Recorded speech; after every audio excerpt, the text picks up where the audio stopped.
दरवाजे पर खड़ी वो नन्ही बच्ची खामोशी से आयशा को देख रही थी। बारिश तेज हो चुकी थी। हवा के झोंके से दरवाजा जोर से हिल रहा था।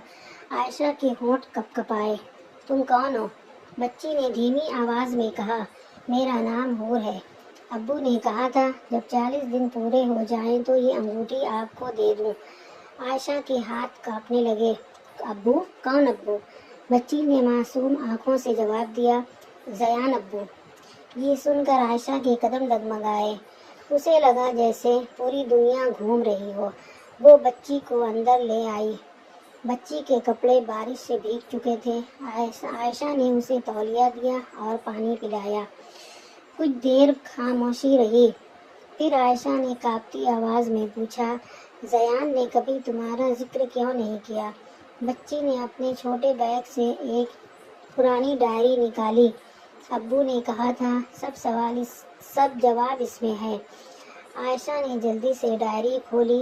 पहले सफ़े पर जयान की लिखाई थी, आयशा, अगर ये डायरी तुम तक पहुंची है तो सच जानने का वक्त आ गया है।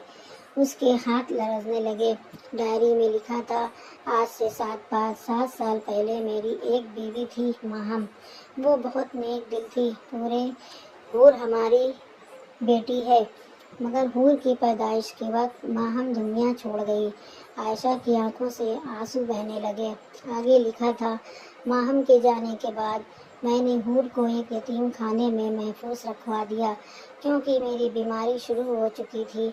मैं नहीं चाहता था कि वो मेरे साथ तकलीफ उठाए। आयशा ने हैरत से बच्ची को देखा। हूर खामोशी से बैठी थी। डायरी के आखिरी सफ़े पर लिखा था, आयशा, मैं जानता था कि तुम एक टूटे हुए दिल के साथ मेरी ज़िंदगी में आई हो। मैं तुम्हें फिर से जीना सिखाना चाहता था। मेरी आखिरी ख्वाहिश ये है कि अगर मुमकिन हो तो हूर को अपनी बेटी बना लेना। आयशा ज़ोर ज़ोर से रोने लगी। उसी लम्हे डायरी से एक छोटा सा लिफाफा नीचे गिरा। उस पर लिखा था, सिर्फ उस वक्त खोलना जब हूर सो जाए।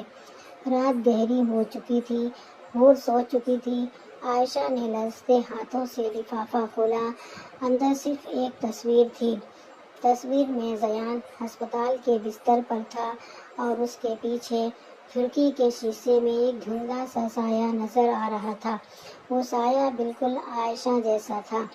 तस्वीर के पीछे लिखा था, ये तस्वीर उस दिन की है जब तुम मुझसे पहली बार मिली भी नहीं थी। जब फिर ये तुम कैसे हो सकती हो? आयशा की चीख निकल गई, क्योंकि उसे अचानक याद आया, उसी दिन उसी अस्पताल में वो वाकई मौजूद थी, मगर जयान से उसकी मुलाकात कभी नहीं हुई थी। तो फिर जयान को उसके बारे में पहले से कैसे मालूम था?